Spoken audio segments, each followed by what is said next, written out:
Quem está muito feliz hoje aqui? Escolha uma pessoa bem bonita do seu lado e dê um sorriso para ela. Isso. Se não tiver ninguém bonito o suficiente, pode olhar para mim aqui e sorrir, ok? Os que trouxeram a Bíblia sem perca de tempo, abram-na comigo no Evangelho segundo escreveu São Lucas. Está escrito assim: eis aí que eu vos dei poder para pisar sobre serpentes e escorpiões, e sobre todo o poder do inimigo, e nada, absolutamente nada, vos causará dano algum. Não, você não entendeu a leitura, eu vou ler de novo. Eis aí que eu vos dei poder para pisar sobre serpentes e escorpiões, sobre todo o poder do inimigo, e nada, absolutamente nada, vos causará dano algum. Amém. Coloque a Bíblia no banco, por gentileza. Pegue na mão da pessoa mais perfumada do seu lado. Se o irmão estiver usando aquele perfume, perdoe ele. Atravesse o corredor, atravesse a faixa de Gaza, aperte a mão do seu irmão com carinho até ele falar aleluia. Pentecostal que não faz barulho está com defeito de fabricação, não é? Pai, nós te glorificamos, nós te exaltamos. Entendemos que esta é uma segunda-feira, e geralmente de segunda-feira nós estamos estressados, estamos cansados. Alguns fizeram das tripas coração para estarem aqui. Alguns não foram em casa ainda, não se banharam, não se alimentaram. Vieram aqui porque vieram acreditando que o Senhor falaria com eles. E eu, Pai, não posso aqui dizer o contrário. Esta será uma noite sublime. Este lugar ficará pequeno para o tamanho da glória que o Senhor vai enviar na noite de hoje. Antes que eu comece a pregar a sua palavra, eu lhe faço dois pedidos. O primeiro é que o Senhor cerque esta igreja, e num raio de 5 quilômetros, onde houver um demônio alojado, eu dou a esses demônios 5 segundos para desaparecerem daqui, porque se não sumirem, serão destruídos e queimados pelo poder da sua glória que virá. O segundo pedido é um pedido de atrevimento. Se ainda tenho crédito no céu contigo como pregoeiro da sua palavra, abre a porta do céu sobre este lugar. Manda anjos de fogo aqui para baixo, que eles comecem a esparramar brasas de fogo tiradas do seu altar. E onde houver um crente batizado com o Espírito Santo, renova ele agora, meu Senhor.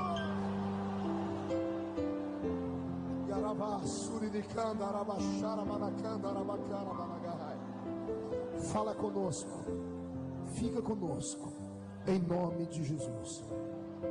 Eu só não me responsabilizo o que vai acontecer daqui para frente. Se você não conhece o irmão do seu lado, se apresente para ele, diga o seu nome para ele, diga o seu nome. Aproveita e diz para ele o bairro onde você mora. Pergunte para mim, por quê, pastor? Porque a glória será tão grande essa noite que alguns vão perder o rumo de casa aqui. Se você encontrar o irmão perdido no meio da rua, direcione ele para a casa dele, ok? O texto que o meigo Nazareno soprou aos meus ouvidos para que eu meditasse convosco hoje é um texto conhecido. O Evangelho segundo escreveu São Lucas. Qual é o nome do evangelista que escreveu este texto? Não ouvi. 1, 2, 3. Faz biquinho para falar. 1, 2, 3. Acotovela o irmão do seu lado, pergunte a ele: conhece Lucas? Sabe como ele se converteu? Não? Olhe para cá que eu vou te passar. Todas as vezes, desde a minha tenra infância, que me coloquei a estudar a Bíblia, eu sempre tive uma curiosidade acima da média. Talvez essa seja a diferença entre um pregador e outro. Talvez seja essa a diferença entre um ministério e outro, pastor Joel. A curiosidade, a fome que o homem tem de Deus, é tudo que Deus procura na terra. Alguém que queira mais, alguém que não esteja satisfeito com o que tem, alguém que acredite que o poço da revelação nunca foi desbravado. Não nasceu nenhum homem de mulher até hoje capaz de bater no peito e dizer: eu conheço tudo o que ele tem para revelar. O apóstolo São Paulo, escrevendo, disse: aquilo que os olhos não viram, aquilo que os ouvidos não ouviram, aquilo que não subiu ao coração do homem, é isso que Deus tem reservado para aqueles que o amam. Então eu venho em nome de Jesus hoje tentar aguçar a sua fé e lhe dizer que tem coisas que Deus guardou para revelar só a você, e só a você Ele vai revelar. Mas se você continuar desse jeito, com essa sua fé moronga, com essa sua fé parada, com esse cristianismo barateado, com a sua fé prostituída, com esses cultos que te fazem apenas saltar por alguns momentos e desviar nos demais, você nunca receberá nada do que Deus tem para lhe dar. Deus nesta noite tem compromisso com aqueles que têm compromisso com Ele. Posso ouvir um grito de glória a Deus? Eu vou fazer um pedido com todo carinho. Incline a cabeça por um momento, feche os olhos. É um pedido com muito carinho. Todos os que estão mascando chiclete, engole o chiclete agora, por favor. Isso, eu ia mandar você jogar fora, mas se você for jogar fora, vai colar o chiclete no banco. E esse banco aí é patrimônio da igreja. Eu venho de uma época que a gente não mascava chiclete na igreja.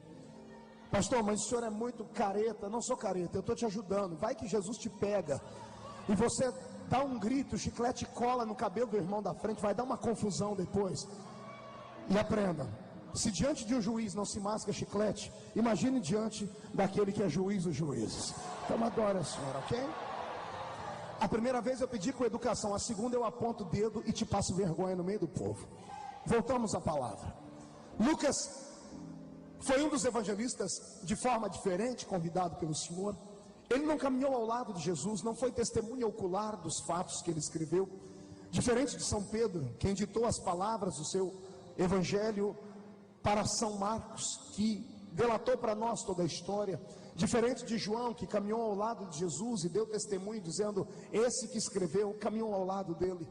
Diferente de Levi, que foi vocacionado e escolhido por Jesus a dedo no meio de uma multidão de cobradores de impostos, Lucas nunca caminhou ao lado de Jesus. Ele nunca viu a face de Jesus. Ele nunca ouviu a voz melodiosa do Nazareno. Ele nunca esteve em um dos episódios dos milagres que ele narrou. Talvez seja por isso que seu evangelho seja o evangelho perfeito, porque ele escreveu de maneira imparcial. Ele saiu pelos becos e valados da vida, pelas terras da Palestina, em busca de pessoas que conheceram a história de Cristo, ouviu deles, tomou nota e colocou tudo isso em um livro. E nós temos aqui no Evangelho de Lucas apresentado um Cristo homem, um homem perfeito. Louva a Deus pela vida de Lucas. Agora, o que me chamou a atenção desde que eu comecei a estudar este Evangelho é que Lucas não era um homem comum. Lucas era um cientista, Lucas era um médico. Se você abrir a sua Bíblia lá pela carta de Colossos e outras cartas mais, você vai ver Paulo dizendo que Lucas era um médico amado, era aquele que conhecia a anatomia do corpo do ser humano. Lucas passou a sua adolescência e possivelmente o início da sua fase adulta no Egito, porque o Egito era a capital da medicina, era a mãe de toda a medicina do mundo antigo, onde os homens começaram a ter ideia de que doenças advindas sobre o corpo do homem poderiam ser curadas, se bem tratadas. Então imagine você, um grego judeu, vindo de uma família rica, que tinha condições de pagar uma universidade, que passou a sua adolescência e o início da sua fase adulta dentro da terra do Egito, estudando o corpo e a anatomia do ser humano. Como eu disse a princípio, ele era um cientista, e todo cientista é dado à razão e não à emoção.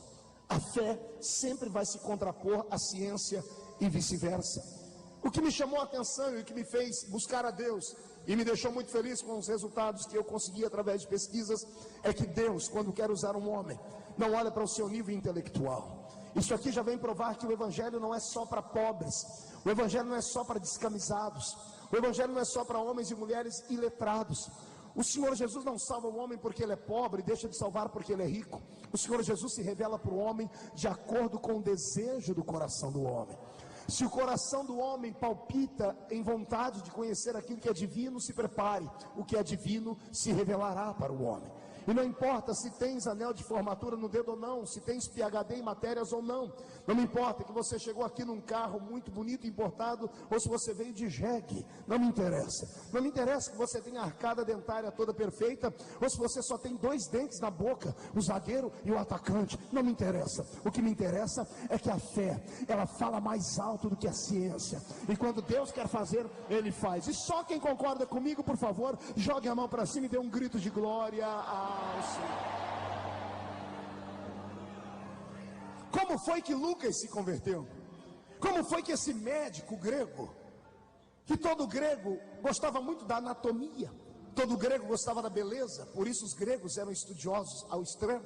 Como foi que esse moço, filho de uma família nobre, que tinha sangue azul das suas veias, um homem rico, intelectual, se converteu a Cristo? A história que eu descobri me fez dar glória a Deus por muitos dias.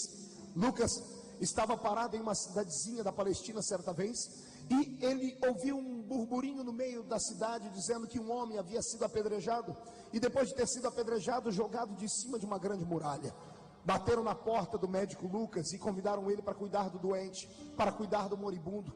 E quando Lucas chega na casa de um homem abastado da cidade e entra pelo quarto, encontra combalido deitado em uma cama um homem de 1,5 metros, com uma cabeça agigantada, calvo. Há quem diga que ele era meio caolho, outros dizem que ele tinha problema na sua coluna. Eis aí o modelo fotográfico de Jesus de Nazaré. Eis aí o homem que Deus usaria para calar a boca do diabo e abrir a porta da salvação para todos nós que somos gentios na pessoa de Jesus Cristo, nosso Senhor. E a história, entre tantas lendas e fatos, dizem que quando Lucas olhou para aquele homem caído, deitado na cama, no estado de coma, Lucas olhou para ele e fez o seguinte comentário: seria esse homem um soldado? Porque só um soldado sai tão ferido de uma batalha, cheio de cicatrizes, cheio de feridas, suas feridas estão porulando, a sua cabeça está inchada. Esse homem parece que foi pisoteado por cavalos. E Lucas insiste em dizer: parece ele um soldado. E a história diz que dentro do quarto alguém diz: mas ele é um soldado.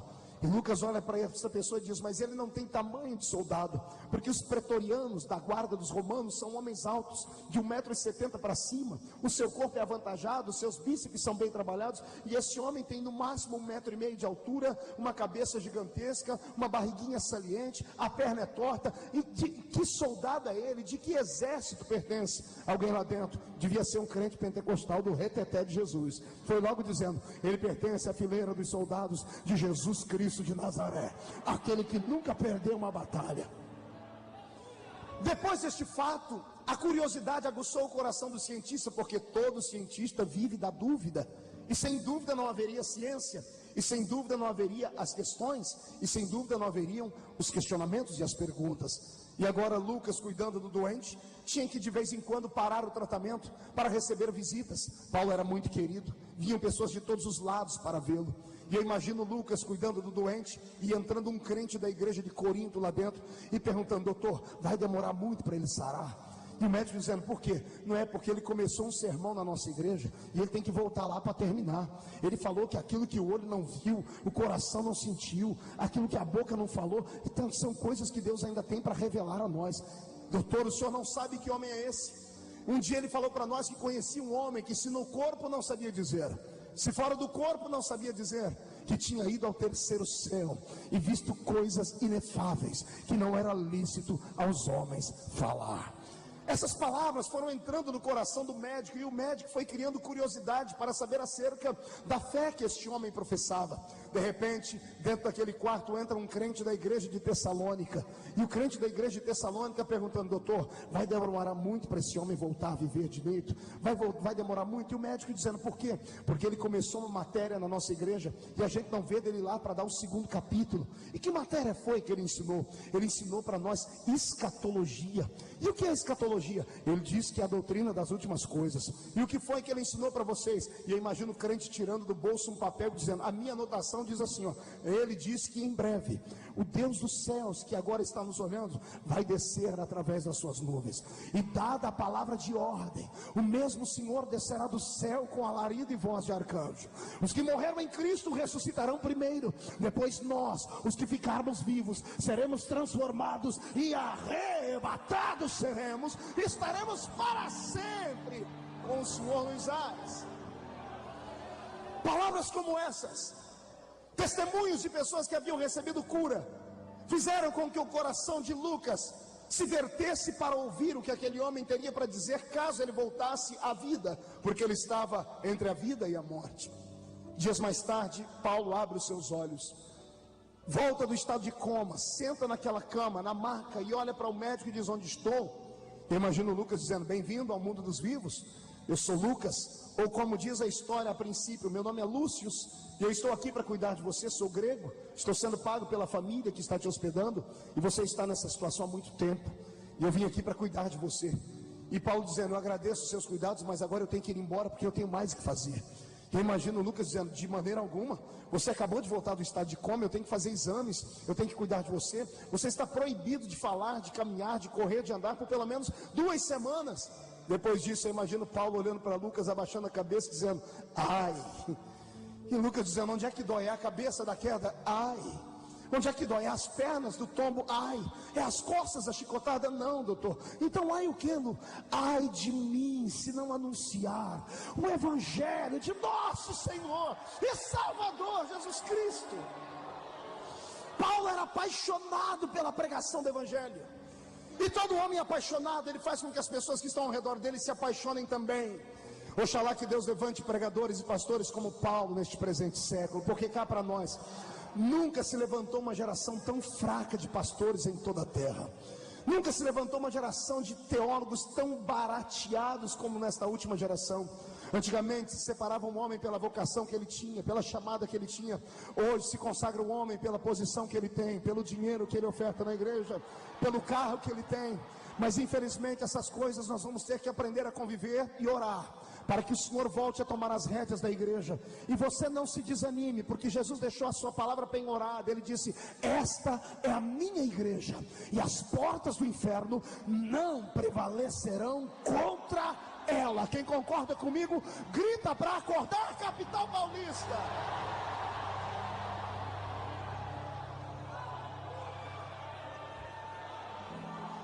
Paulo convida Lucas para caminhar com ele, e Lucas se dispõe a cuidar dele nas viagens, mas não se envolve com o evangelho.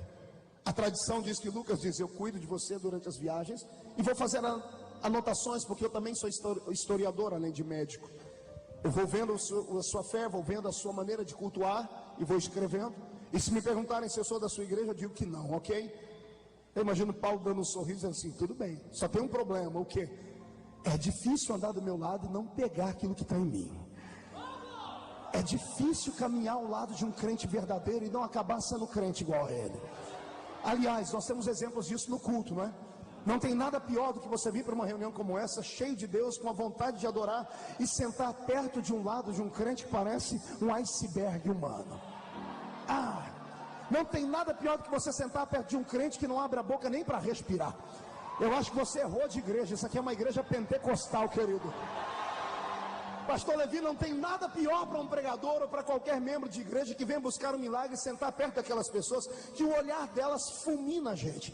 A pessoa está tão carregada, a pessoa está tão vazia de Deus, ela está tão materializada na terra, está com as suas raízes fincadas aqui. A sua visão não é mais na vertical, é na horizontal da vida, que você fica 5 minutos perto dela. Ai Jesus, se você passar mais 5 minutos perto desse homem aí, você vai acabar pegando um resfriado. Porque a tal da miséria, da depressão e da tristeza pega. Em compensação, se a frieza pega, imagina o fogo do Senhor, imagina a labareda do céu, imagine o que vai acontecer aqui. Eu já vou deixando uma palavra profética. Se você não gosta de fogo, se você entrou na igreja errada, dá tempo de ir para casa. Deve estar começando agora a novela Paraíso Tropical. Se ficar comigo, eu te levo para outro paraíso. Eu te levo para um paraíso celestial. Vem comigo adorar. Vem adorar. Vem adorar. Ai, Jesus.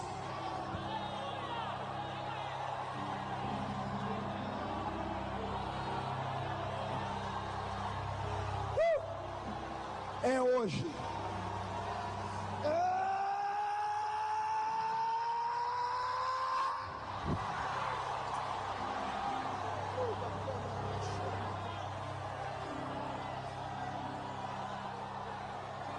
Segura aí.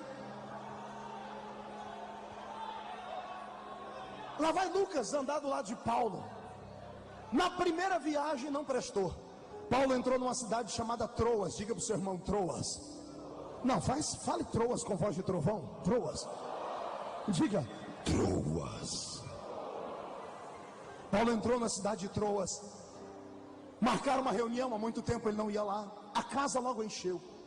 E enquanto Paulo pôs-se a pregar, a casa foi enchendo e encheu o primeiro piso, o segundo piso.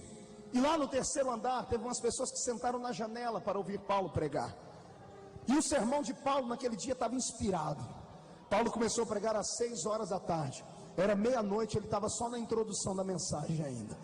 E não venha você dizer que o menino que caiu da janela dormiu porque a mensagem de Paulo era chata. Você acredita que um dia, no seminário, enquanto eu estava fazendo o seminário, um dos meus professores disse que a mensagem de Paulo em Troas foi uma mensagem espada?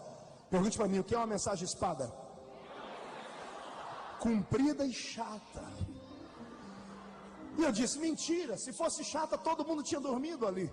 Só um garoto dormiu. E ele dormiu porque ele estava fora do lugar. Ele dormiu porque ele absorveu para si uma coisa que não era para ele. Eu precisaria de umas 5 horas só para explicar a história de Eutico aqui, e eu não tenho tanto tempo assim, mas vale algumas pinceladas. Eutico estava sentado em uma janela. Ele estava sentado onde? Não ouvi onde? Pergunte para o seu irmão, quem senta na janela está olhando para dentro ou para fora? Só aqui eu poderia pegar o chicote de Jeová e começar a solapar o que tem de crente fora do lugar. E quando está fora do lugar, ele fica como um pêndulo. Ele olha para dentro e olha para fora. É o verdadeiro crente pêndulo. Ele não se resolve o que é. Ele não é frio e não é quente. Ele é morno. E a palavra do Senhor para esse morno é essa: eu te vomito da minha boca. Assume a sua posição. Se você é pentecostal, por favor, aceite o pacote completo do Pentecoste. Aceite o pacote completo do Pentecoste.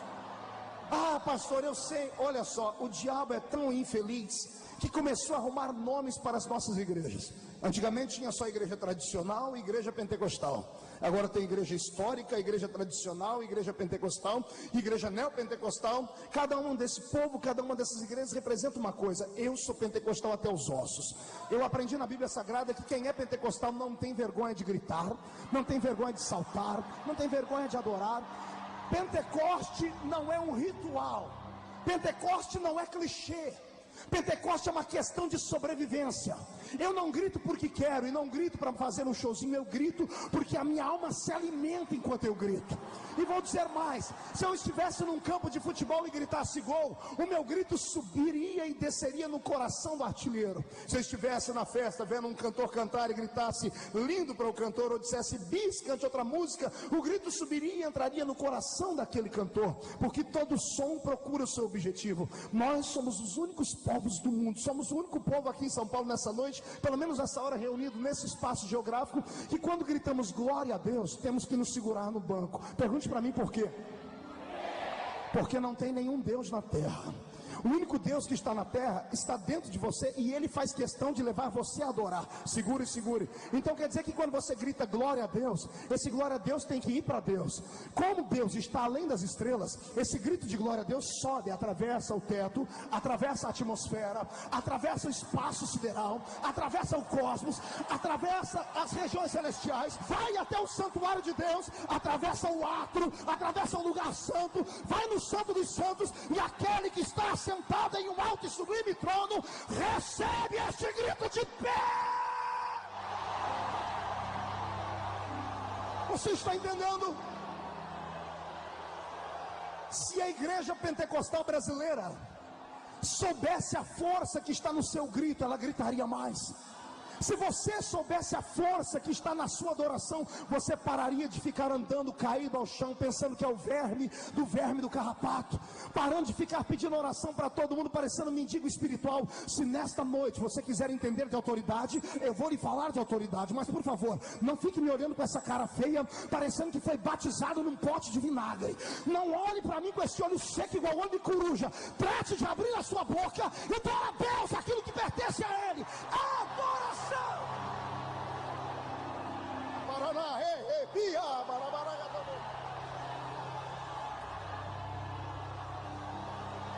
Vale a pena contar uma coisa aqui. Ninguém me transformou nisso. Eu me transformei num apologista da fé pentecostal. Eu amo Pentecoste. Eu nasci numa igreja barulhenta. Eu sou barulhento por natureza.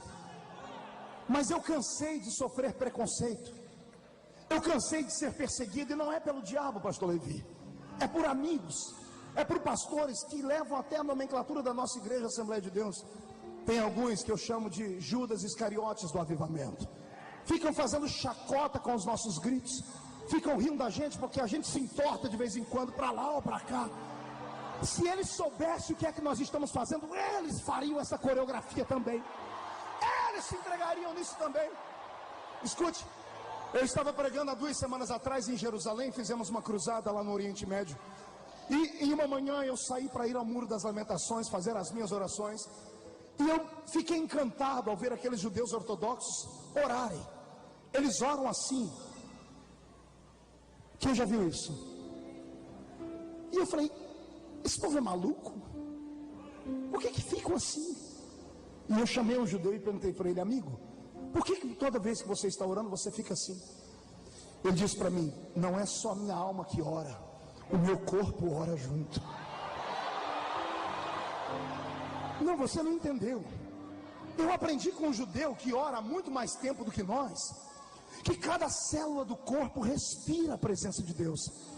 Não basta só orar com a boca. É por isso que quando pentecostal que é, você levanta o braço, fica valente, entra no mistério, entorta para cá, para lá. Por quê, pastor? Isso não é coreografia da terra. É quando o divino toca o que é natural. O que é natural não suporta. Se eu fosse você, eu esqueceria tudo hoje. Quebra o protocolo, quebra todas as regras humanas. Não olhe para sua esquerda, não olhe para sua direita. E se alguém vier falar alguma coisa para você, pergunta para a pessoa, é você que paga as minhas contas? É você que me procura na madrugada para me ajudar em oração? Você não deve nada para ninguém. Você deve oração apenas.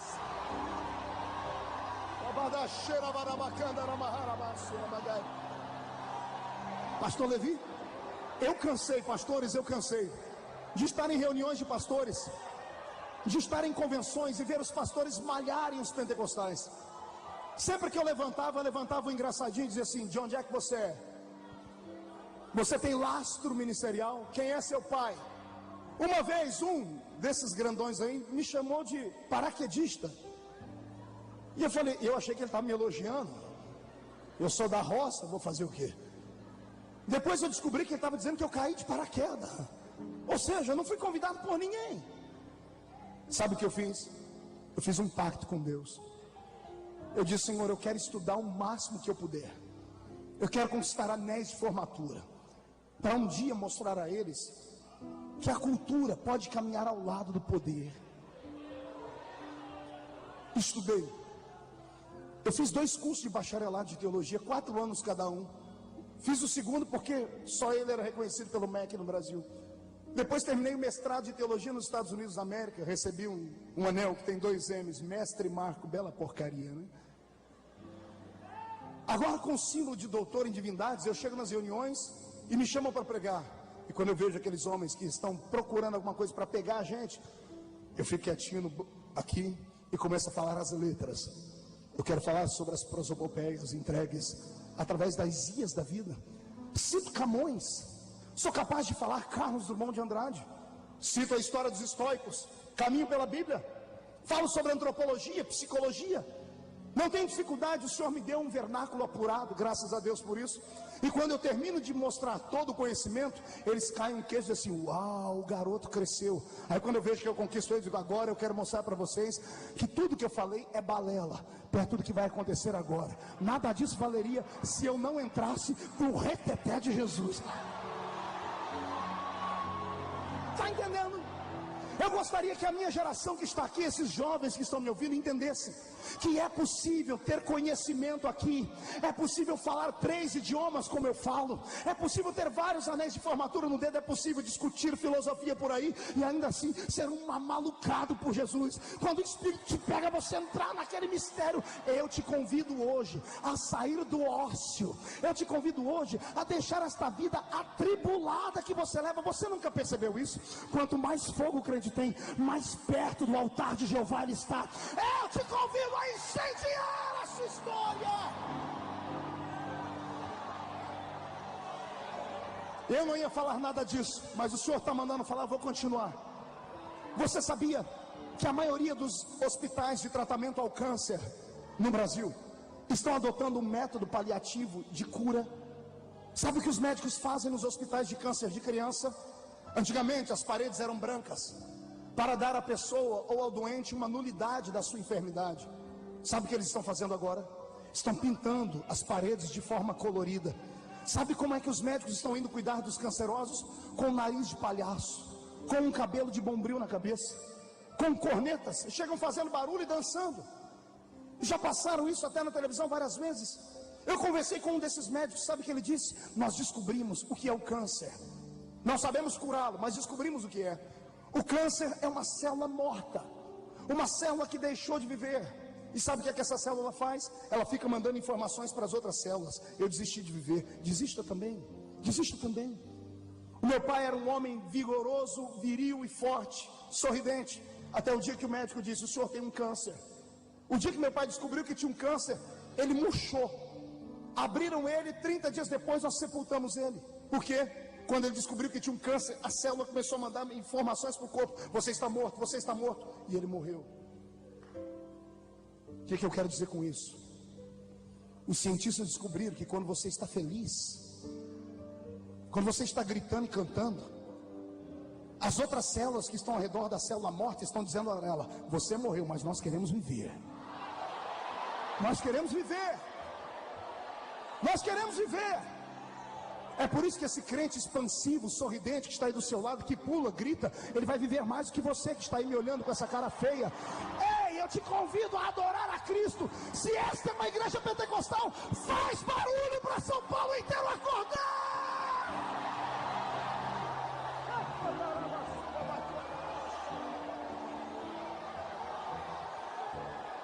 Ai, Jesus, é hoje. Levante a mão direita para cima. Chacoalhe ela.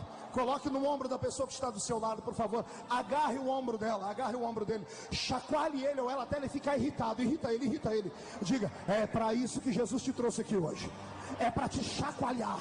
É para sacudir o seu ministério. É para sacudir a sua família. Vai, vai, vai, vai, vai. Deixa, deixa, pega, deixa. Cadê aquela música bonita? Cadê aquela música bonita?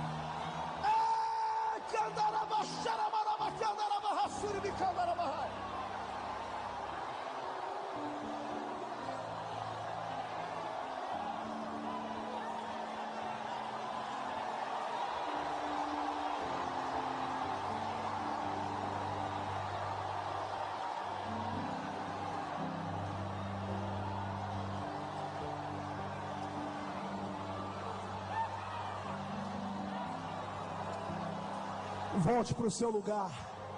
Não fique na janela. Ocupe o lugar que Jesus te colocou na igreja. Não deixe ninguém falar para você que você não pode. Se você sonhou, o meu Deus realizará o seu sonho. Você vai chegar lá. Você vai chegar lá. Segunda coisa que eu aprendo com Eutico, pastor Levi. No terceiro andar, Célia, ele despencou. Pergunte para mim por quê. Aquela casa não era iluminada como essa. A iluminação era precária e era feito a azeite batido. Lamparinas pela casa, candelabros movidos a azeite batido. Para iluminar, o candelabro não ficava em cima, ficava na altura das pessoas. A luz iluminava o ambiente, e cada vez que o azeite batido era queimado, subia uma fumaça. Eutico lá em cima ficava sentindo o cheiro da fumaça. A fumaça foi deixando ele grogue. Alguém já morou em fazenda aqui? Oxe! Alguém já morou em uma casa que não tinha luz elétrica, era a base de lamparina? Lembra da época? Ou época atribulada. Lembra quando você era criança, colocava o dedo na fumaça da lamparina, quando tirava ficava o carvão? Quando criança eu era um menino um pouquinho sapeca, só um pouquinho. A minha mãe, para fazer eu dormir, fazia eu ficar olhando a lamparina. Aquela fumaça ia subindo. E eu ia ficando grogue, zonzo, puf. Diga o seu irmão: Eutico dormiu. porque sentiu o cheiro de uma fumaça. Ai, Jesus, olhe para mim, o corpo vai arrepiar agora. Aperte o cinto para não cair da cadeira. Fumaça na igreja fala de adoração. Incenso, aquele incenso, aquela fumaça era provocada do azeite batido. Azeite na igreja é símbolo do Espírito Santo.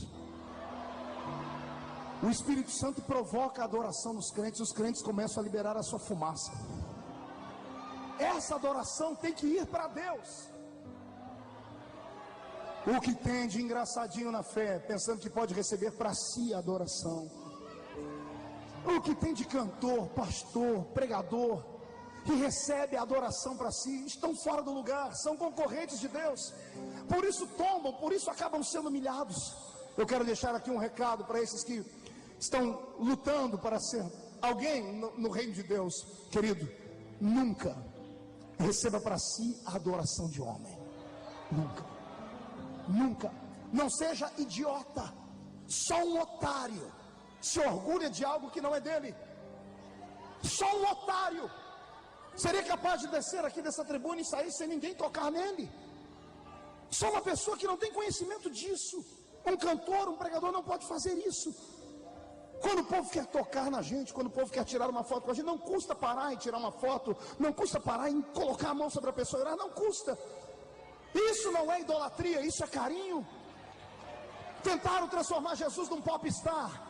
Jesus estava no meio de uma praça e os discípulos empurrando, não toque nele. Jesus disse, ei, que é isso? Ah, Senhor, essa mulher quer te tocar. E o Senhor disse, deixai ela trazer a mim os pequeninos.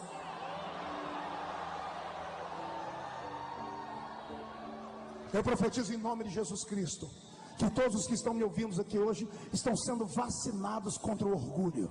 Seja vacinado contra o orgulho. Voltemos ao texto. O garoto recebeu o que não era dele e caiu. Pum. Crente fora do lugar. Quando cai, acaba com a reunião inteira. Acabou a fé. O garoto está do lado de fora da casa com o pescoço destroncado. A multidão gritando, médico, médico, precisamos de um médico. Quem é que estava lá?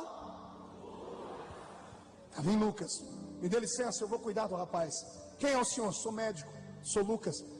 Meu diploma eu consegui na faculdade, na Universidade de Medicina do Egito. Lucas tira, coloca suas mãos sobre o pulso do rapaz, sobre a sua jugular, e percebe que ele está morto. Não deve ser nada fácil para o médico ter que dizer à família que o filho está morto. Quando ele anuncia a morte do rapaz, uma comoção geral toma conta da multidão, e o pregador sai de onde estava e vem até o morto. E eu imagino Paulo se aproximando, dizendo, Lucas, o que aconteceu? E Lucas olhando para Paulo, dizendo, o que você está fazendo aqui? Some daqui. Quando você prega, as pessoas querem te matar. Quando a notícia esparramar que um rapaz morreu na sua pregação, vão cortar você em pedacinho. Suma daqui, Paulo. Eu imagino Paulo sereno, tranquilo. Quem sabe em quem confia, fica sereno e tranquilo. Nada de nervo. Calminho, doutor, o que está acontecendo, Lucas? O que está acontecendo, Lucas? E Lucas dizendo, Paulo, o rapaz morreu. Quem disse que ele morreu? Eu estou dizendo, eu sou médico. Eu tenho diploma de universidade, eu vi que o rapaz está morto. Imagina Paulo dizendo, doutor, é por isso que eu sempre ando com outro médico do meu lado. Eu preciso de uma segunda opinião. E eu imagino Lucas olhando para a multidão dizendo, gente, não dê atenção, ele é meio louco, ele caiu de cima de um muro, bateu a cabeça. Ele está dizendo que anda com outro médico, o único médico que está com ele sou eu. E Paulo diz, doutor, dá licencinha que eu vou falar com o meu médico. Imagino Paulo pegando o seu celular e ligando para o telefone de Deus. Pergunte para o seu irmão, você sabia que Deus tem telefone? Que é o número do telefone de Deus? 3332. Qual é o número? 33 é o capítulo e 3 é o versículo de Jeremias, que diz, clama-me e responder-te-ei, anunciar-te-ei coisas grandes que você não sabe. Pastor, e o número 2? São 2 joelhinhos no chão, a mensagem chega mais rápido. Ih, pastor Levi, está descendo um fax do céu aqui. Ei, escute. O telefone de Deus é moderno. tem um identificador.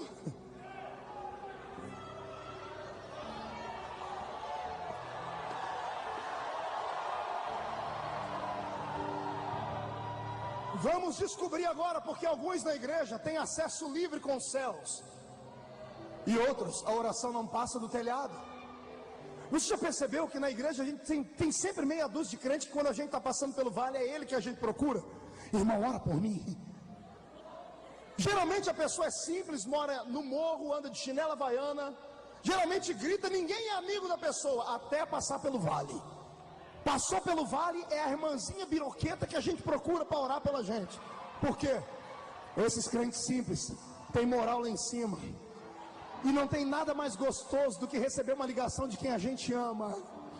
Quando a gente vê o nome da pessoa, a gente não deixa tocar duas vezes, a gente tem, alô querido, pode falar, meu amor? Agora, quando é uma pessoa chata que está ligando para a gente, quando é uma pessoa que não tem crédito, que só aporrinha a gente olha e deixa o telefone tocando para lá.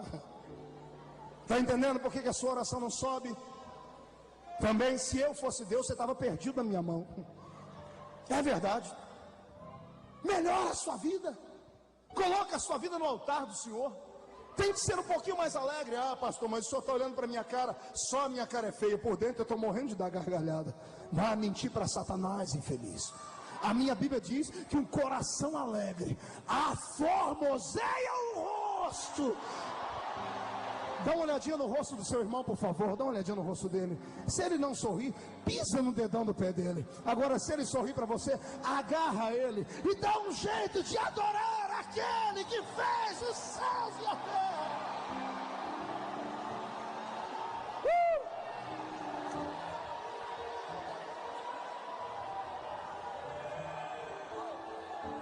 O telefone tocou lá em cima, pastor. E Jesus atendeu na hora, pois não? Senhor, aqui é Paulo. Eu sei, Paulo, meu telefone identifica. Senhor, eu estava pregando aqui em Troas e um rapaz caiu do terceiro andar. Ele está caído ali no chão. O médico que anda comigo não entende nada, Senhor. Ele está dizendo que o rapaz morreu. Como é que alguém pode morrer enquanto eu estou pregando, Senhor? Senhor, dá uma olhadinha para mim, eu preciso da sua opinião, porque afinal de contas o Senhor é médico. Jeová Rafa é o seu nome. O Senhor que sara toda a enfermidade é o seu nome. E Jesus dá uma olhadinha. Paulo, o rapaz está só dormindo. Acorda ele. Lá vem Paulo com o rosto brilhando, dizendo assim: Lucas, dá uma licencinha. O que você vai fazer, Paulo? Dá uma licencinha, porque o rapaz está dormindo, eu vou acordar ele. Eu imagino o Lucas dizendo: gente, ele é meio tantã, eu não conheço esse homem, eu vim com ele, mas eu não sei quem é ele. Paulo vai lá e pega o morto. O pescoço está destroncado. Paulo chacoalha o rapaz, o pescoço fica igual de um frango. E Paulo diz: acorda, Eutico. E o pescoço: acorda, Eutico. O pescoço vai e para. O rapaz abre o olho e deve ter feito atchim. Paulo coloca o rapaz de pé, está todo mundo assombrado, o médico está tremendo. Paulo levanta a mão do rapaz e diz: é por isso que eu sirvo a Jesus de Nazaré.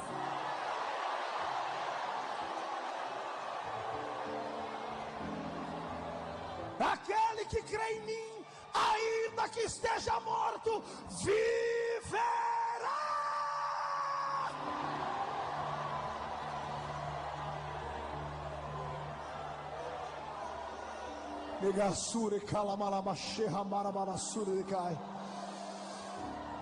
Levante a sua mão. O Senhor me mandou profetizar agora.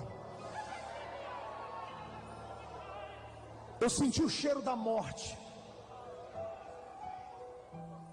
Por milésimos de segundo eu tive visões de caixões aqui agora. E eu não falo isso por brincadeira. Isso aqui é um lugar santo. Pessoas mortas espiritualmente falando, e outras condenadas à morte. O sacrifício que você fez para estar aqui nessa segunda-feira, meu Cristo manda dizer que a morte tem que recuar. Não tem acidente, não tem bala perdida, não tem assalto, não tem atropelamento, não tem queda, não tem nenhum tipo de morte que te pegue. Eu profetizo vida, vida, vida, vida, vida, vida. Pegue a vida!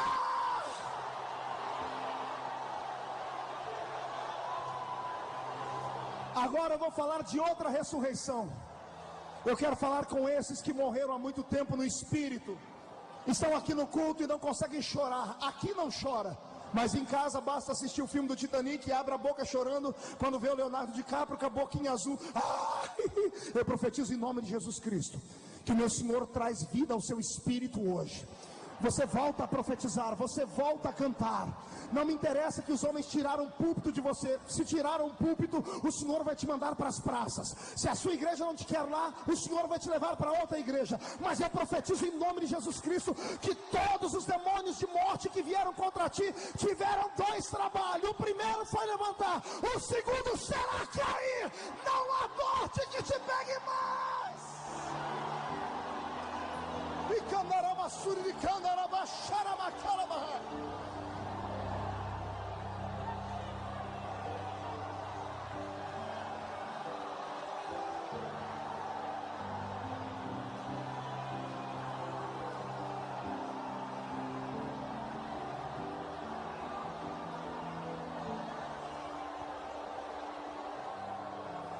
Olhe para mim. Neste dia, na pequenina cidade de Troas, um grego médico se curva diante de Jesus de Nazaré. Lucas se transforma num crente fiel, se transforma no mensageiro de Cristo. E depois de ter caminhado com Paulo, quando deixa o apóstolo nas masmorras de Roma, perdeu ele a aptidão pela medicina. E a história diz que no último diálogo com o apóstolo Paulo disse a ele: Lucas, use os seus conhecimentos para engrandecer o reino de Deus. Vá pela Palestina, sonde as casas, procure as testemunhas ocular, escreva uma história, uma biografia do nosso mestre, e não deixe passar nada.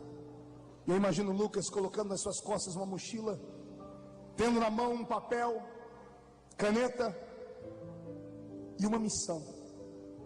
A missão de escrever um evangelho. Permita-me falar para alguns alunos aqui.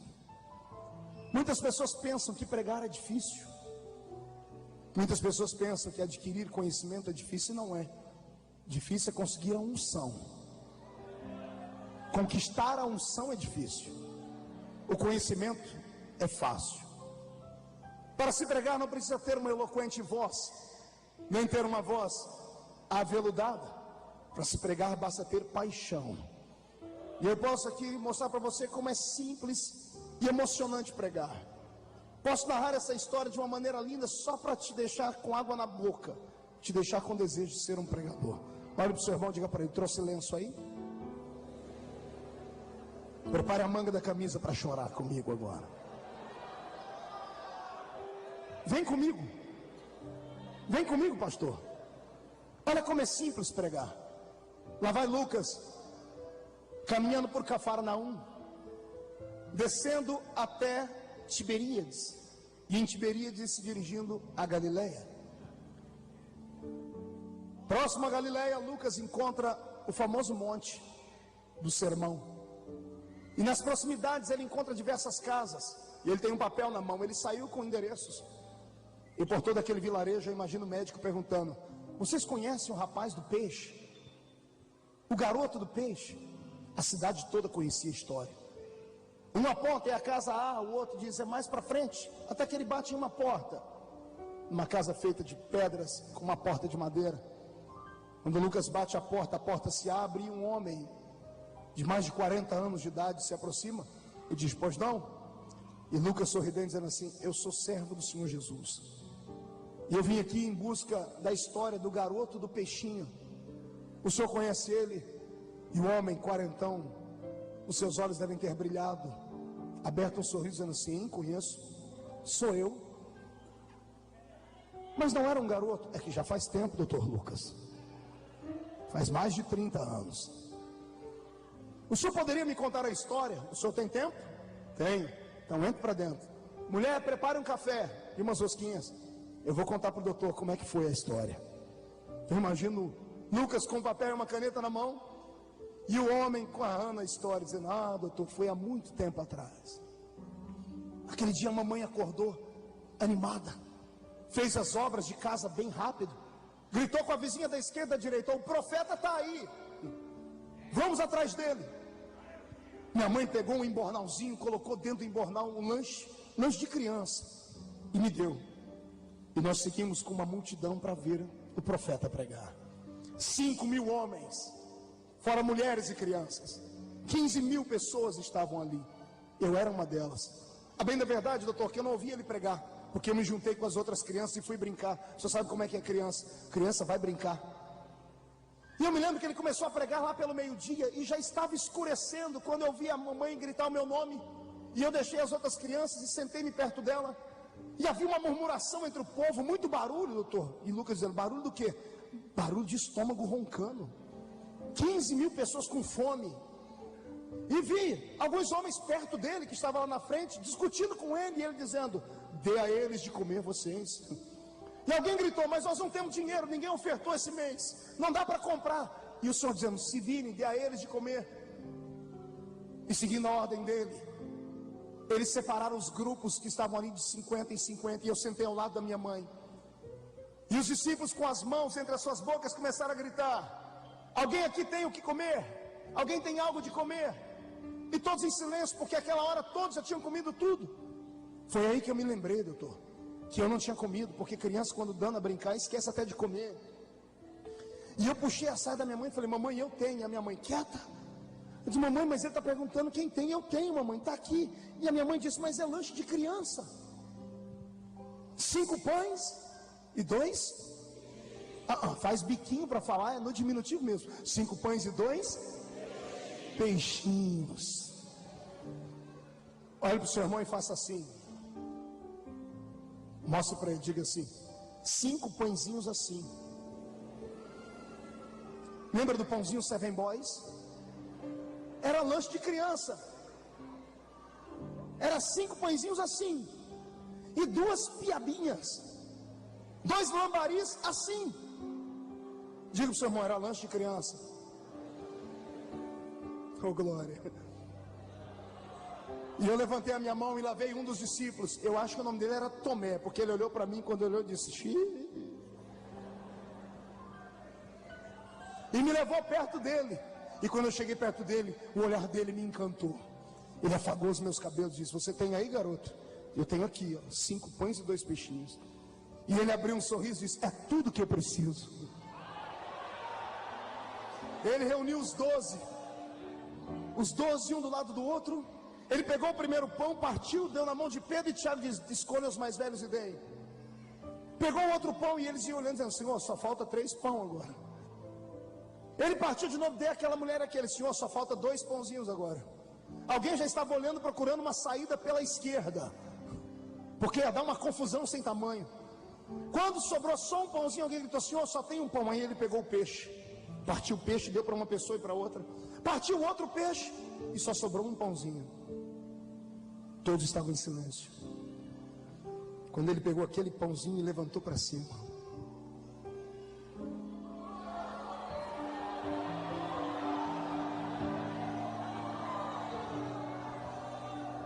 e deu graças, e partiu o pão e deu na mão de Pedro. Todo mundo olhou para esse pedaço de pão. Quando todo mundo olhou para cá, o pão estava inteiro de novo. E ninguém entendeu nada. Agora ele partiu e foi dar na mão de Tiago. Ninguém mais olhou para isso. Todo mundo olhou para cá. E o pão daqui faz assim.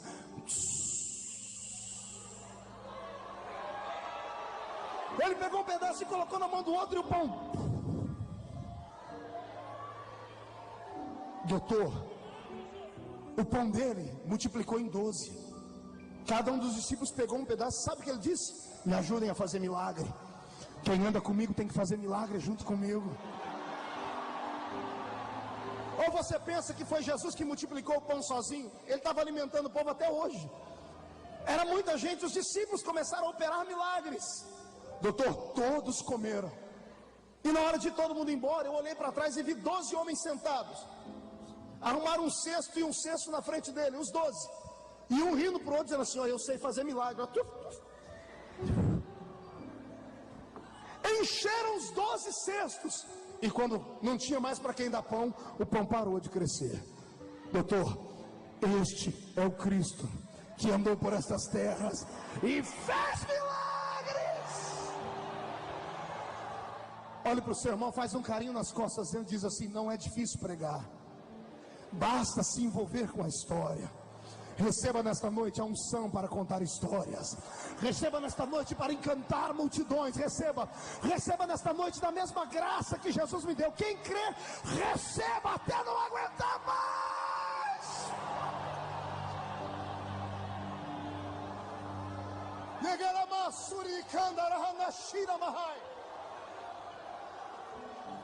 Entendeu? Agora que eu terminei a introdução da mensagem, me deixe pregar.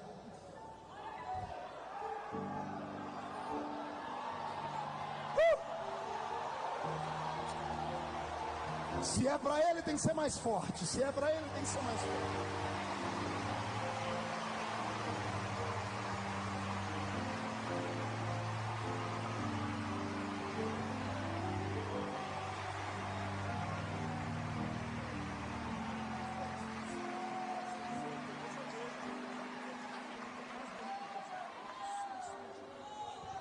Olhe para mim. Lucas 10 e 19. Poderia ter sido João, mas ele não fez. Poderia ter sido Levi, mas ele também não fez. Poderia ter sido Pedro nas mãos de Marco, mas ele também não fez.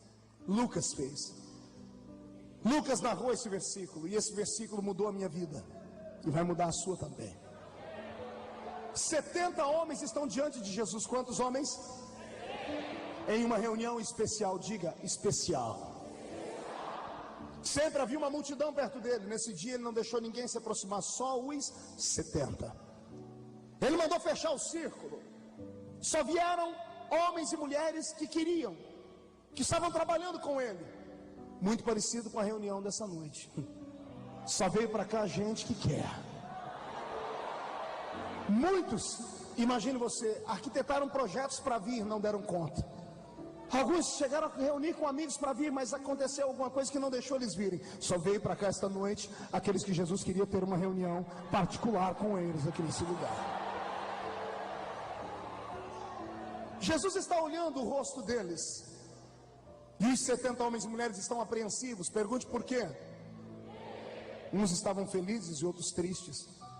Os felizes comentavam que expulsaram demônios e curaram enfermos. Os tristes diziam: não nos receberam bem. Mas todos eles haviam tentado. Jesus olha no meio deles e percebe o espírito do diabo tentando roubar deles a fé. Também pudera.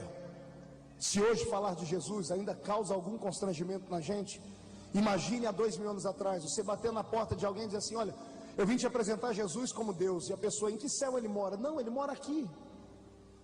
Ele mora aqui onde? Ele veio ali de Nazaré. Ele é carpinteiro, a mão dele tem calo. Como é que é? O seu Deus anda com você? Anda, ele tem dor de barriga, bebe água, tem sede. As pessoas iam te chamar de maluco, de ignorante. Esses 70 homens e mulheres eram heróis de verdade. Eles deixaram a sua fé de lado para crerem numa fé maior, numa fé transcendental e metafísica. E eles começaram a fazer a obra. E o diabo semeou no coração deles a dúvida.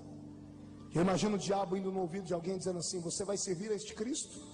Você não viu que esses dias ele deitou no barco e dormiu de cansado que estava? Vai servir a um Deus que sente cansaço? E antes da pessoa desanimar, eu imagino o Espírito Santo chegando dizendo: ei, é verdade. Mas no outro dia ele disse: vinde a mim vós os que estáis cansados e oprimidos, porque eu vos aliviarei.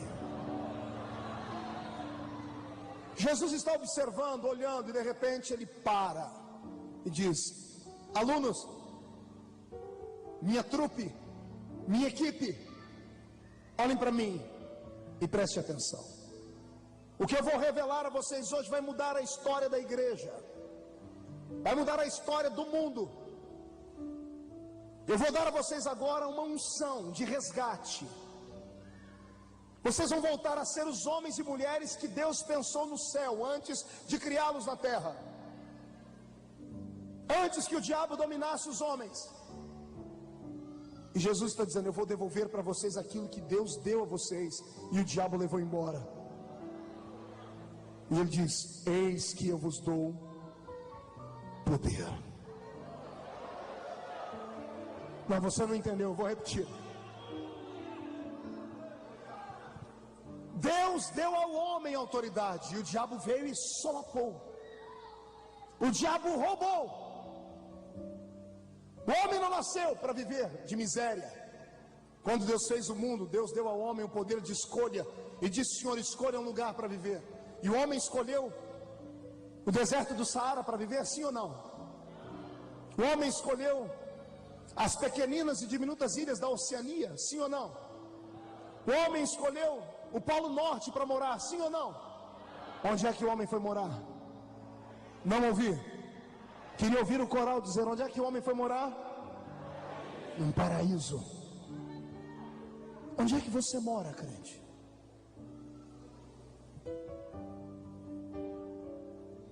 Por que você, quando está reunido com a sua família, diz que a sua casa é um inferno? Porque você, quando vê o culto ir terminando, você começa a chorar, porque você queria morar aqui dentro, porque aqui é o único lugar que você se sente bem. Quando chega em casa, os demônios mandam naquele lugar. Todo crente tem que morar num paraíso. Paraíso não é sinônimo de só ter lugar de coisas boas, não. Morar no paraíso significa morar num lugar onde você não tenha necessidades nem privações. Você não é neto de Deus, você é filho dele. Quando Deus criou meu pai, Adão, e a minha mãe, Eva, nessa terra, o Senhor olhou para eles e disse assim: dominai a terra e sujeitai a terra. O Senhor disse o quê? E a palavra dominar é imperativa. O Senhor está dizendo: eu vos dei poder para dominar a terra. Eu imagino o homem perguntando: Senhor, eu e os anjos? O Senhor disse: não, a terra é sua. Senhor, eu e os demônios? Não, a terra é sua. Você está vendo algum anjo aqui dentro agora? Eles podem até estar aqui, mas por que não se manifestam? Porque este mundo não é deles. Esse mundo é nosso. Está entendendo o que eu estou dizendo?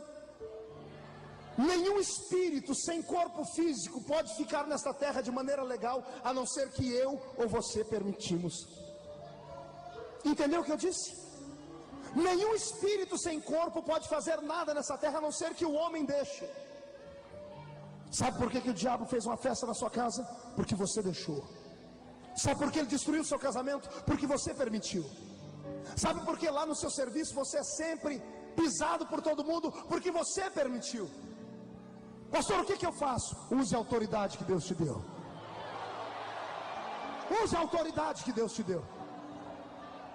Se você ficar com esse sentimento pequenino a vida inteira, dizendo: eu não presto para nada, eu não valho nada, eu não sou nada, o diabo vai usar isso em argumento diante de Deus, vai dizer: ele diz que não é nada, é ela quem diz que não presta para nada. E se você não acredita em você, ninguém vai acreditar em você. Está entendendo o que eu estou dizendo? Se você não acreditar que há uma unção na sua vida e há um poder na sua vida, ninguém vai acreditar por você. Eu só sei de uma coisa: na minha vida o diabo não toca. Na minha vida ele não toca. Ele pode até vir, e ele só toca em mim quando Deus deixa. E eu gosto disso, porque quando Deus deixa ele tocar em mim, é porque Deus quer me dar em dobro aquilo que ele vai levar embora. O diabo não tem poder. Eu disse aqui na vigília e vou repetir: o diabo não passa de um vira-lata, e você fica fazendo ele pensar que ele é um pitbull. Eu profetizo em nome de Jesus que hoje o Senhor vai tirar a espada de fogo da sua mão e vai colocar um par de luva de boxe na sua mão. Você vai nocautear Satanás, vai dar na cara dos demônios. Não tem poder que possa ser maior do que você. Você concorda comigo? Murcha a barriga, estufa o peito, bata no peito, bata até fazer barulho. Tem gente que nem para fazer isso presta. Fica com um peitinho de roinha mulado, fica com a cara feia. Ei, acorde, rapaz, bata no peito. Diga para o seu irmão: eu tenho poder. Diga: isso não é orgulho. Diga: eu sei que a Bíblia diz que eu tenho, e eu vou usar esse poder a partir de hoje. Grita comigo: cai fora, Satanás! Estamos em guerra!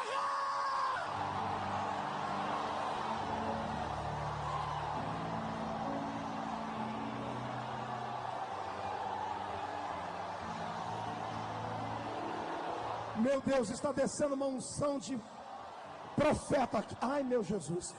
Está descendo uma unção que está alicerçando estes soldados. Receba nesta noite a armadura. Receba nessa noite munição contra Satanás. Receba poder, receba sapato de fogo nos pés. Receba autoridade do céu. Isso, pula, grita, planta, bananeira, sai correndo, profetiza e dança. Não deixe o fogo se apagar, não deixe.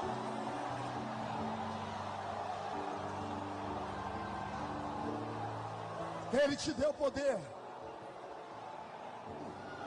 Eu vou te dizer uma palavra que é para você nunca mais esquecer. Olhe para cá. Você não sabe quem você é.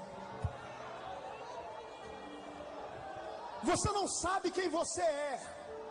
Se soubesse quem você é, você não estaria aí triste. Você estaria gritando, orando. Houve uma época da minha vida que eu orei a Deus e disse assim: Senhor, eu queria ter nascido um anjo, porque anjo é forte e poderoso.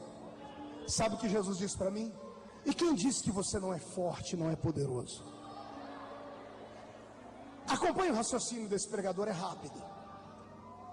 Deus estava sentado no alto e sublime trono na eternidade. Num belo dia ele teve uma linda ideia: vou criar um ser para ser meu companheiro aqui no céu. E o que é que Deus usou como matéria para criar esse ser? Ele usou tudo que tinha no céu: essência divina, energia quântica, poder metafísico, transcendental. Deus usou a matéria do céu para criar os anjos. E os anjos nasceram. O mundo estava bonito, mas Deus disse: agora eu quero criar outro tipo de ser. Deus estava colocando o mundo em um laboratório. Criando a terra, ele disse: agora eu quero criar seres para viverem na terra. E os seres que ele criou para viver na terra, ele usou matéria da terra. Para criar os anjos, ele usou matéria celeste. Para criar os animais, ele usou matéria da terra. Ele disse: terra gera animais, água gera peixes, firmamento gera estrelas. E aqui na terra nasceu um monte de bichinho bonitinho: o leão, o cachorro, a zebra, a girafa, o urso, o rinoceronte, os peixinhos do mar, dos rios, as aves que voam, tudo muito bonitinho. A diferença entre os dois seres que Deus fez é que aquele que ele fez lá em cima era eterno, anjo é eterno, e o que ele fez aqui embaixo é mortal. Os anjos foram feitos de tudo que tem no céu, os animais de tudo que foi feito na terra. Os anjos são inteligentes porque a matéria celeste é inteligente. Os animais foram feitos do barro, por isso são irracionais. Está entendendo? Está acompanhando o raciocínio? Alguém já ouviu falar de algum animal que foi arrebatado? Não, nem eu. Eu estava na feira na Expo Cristão ano passado e chegou uma abençoada e me disse: pastor Marco, o que o senhor acha da teoria dos animais que vão ser arrebatados? Eu olhei para cara, eu falei: nunca ouvi essa teoria. Eu disse: o senhor acredita que há a possibilidade de algum animal irracional ir para o céu? Ele disse: acha, estou na frente de um. Só você, seu jumento. Animal não vai para o céu, por quê? É feito de coisas da terra. Por que você não está vendo os anjos aqui? Porque aqui não é o mundo deles. Eles só podem ficar no lugar onde eles foram criados. Vem aqui de vez em quando para te servir. Ai, Jesus, eu preciso de alguém para vir aqui agora. Vem cá, segura o microfone aqui na minha boca. Mas vem rápido, rápido. Deus está no céu. Ele olha os anjos aqui e os animais aqui. Está perfeito o mundo, mas está incompleto. Vem cá, rapaz. Toma na sua mão. Aí Deus tem uma ideia brilhante. Respira fundo aí. Deus tem uma ideia brilhante. E ele pensa consigo: o que aconteceria se eu criasse um terceiro ser? Para fazer os anjos eu usei matéria celeste. Para fazer os animais eu usei matéria da terra. E se eu juntasse a matéria do céu e a matéria da terra? Está aqui, essência celeste e pó de barro. Deus junta os dois.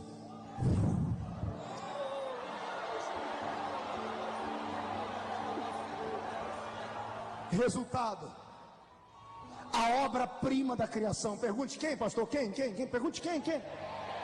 Você, criatura de Jesus, é você! É você! O que eu quero dizer com isso? Se prepare para voar agora, solte o cinto. Com todo respeito aos anjos que estão no céu, amigos e irmãos, vocês foram só rascunho. Com todo respeito ao leão, que é poderoso e forte, mas não tem inteligência. Eu não tenho a força de um leão, mas posso fazer uma jaula para prender ele. Com todo respeito aos animais da terra e aos anjos do céu, eu e você somos a obra-prima da criação de Deus. Anjos e animais foram rascunho. Você é a perfeição. Você é a perfeição. Eu estou dizendo que você é a perfeição. Eu estou dizendo que você é a perfeição. Nem isso, eu estou dizendo que você é a perfeição.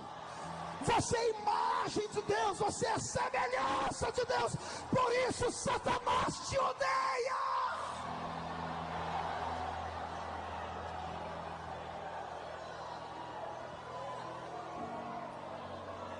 Eu vos dei poder. Detalhe: Jesus não fragmentou o poder. Ele não disse eu vos dei a metade do poder. Ele não disse eu vos dei um quinto. Ele deu. Diga para o seu irmão: a plenitude do poder está em você. Quer que eu te prove? Olhe para os seus pés. O que é que você vê? Olhe para eles. Sapato furado, chinela havaiana, chulé, joanete, unha encravada, calo. O que é que você vê? Olhe para ele. Bata ele no chão. Eu vou te dizer o que é que os demônios veem quando olham para os seus pés. Eles veem uma sepultura com o nome deles, porque aí nos seus pés está a falência do império das trevas. Eu vos dei poder para pisar sobre serpentes e escorpiões, sobre todo o poder do mal. Se segure. A partir de hoje, nenhum crente vai mudar de rua quando encontrar o filho do cão com a pombagira vindo do outro lado. São os demônios que vão ter que mudar de calçada a partir de hoje. Eu profetizo a falência do terreiro de macumba. Eu profetizo a falência do terreiro de feitiçaria. Não vai sobrar Zé Pilantra, Zé Pilantra, Chicaveira, Tranca-Rua, Preto Velho, Nega Velha. Não sobra demônio em São Paulo mais, nem pra fazer mandinga. Esta terra é nossa. Essa terra é nossa.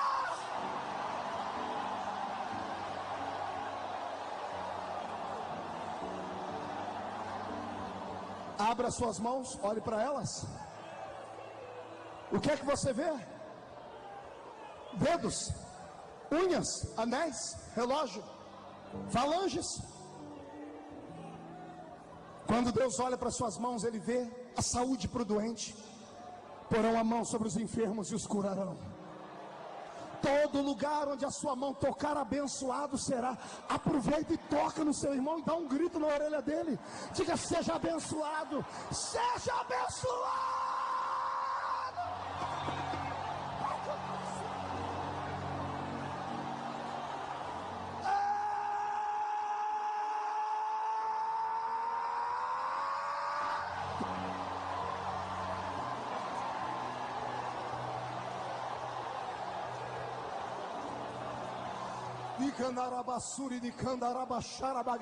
Eu estou ouvindo barulho de portas se abrindo, grilhões estão sendo quebrados.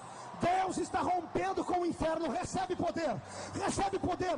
Você que nesta noite ainda não orou em línguas, recebe poder e fale em novas línguas. Seja renovado agora. Você que nunca falou em línguas, seja batizado com o Espírito Santo agora, agora, agora, agora, agora. Agora, seja batizado agora.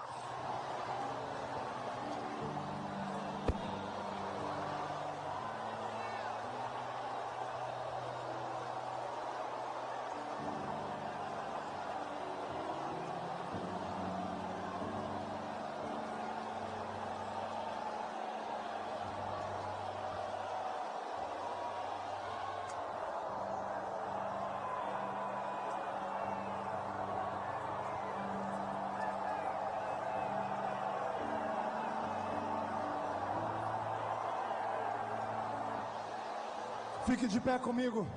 Pegue na mão do seu irmão e da sua irmã, agarre a mão dele, aperte a mão dele, aperte a mão dela. Bevassuri de candarabachara maragai. Ikamanto kobanamagasu de canderebe harabadakara badagara badaga. Bikarabalabawabashite kamantoro badasuri de canderebe karanahai. Rama sui cantoro barabadashi hambekara makala maraga. Rababawashite kandarabadabagara basurabaka.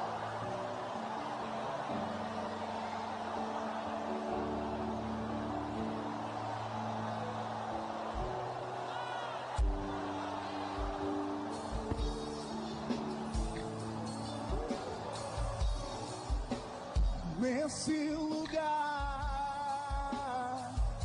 vem com teu rio, Senhor.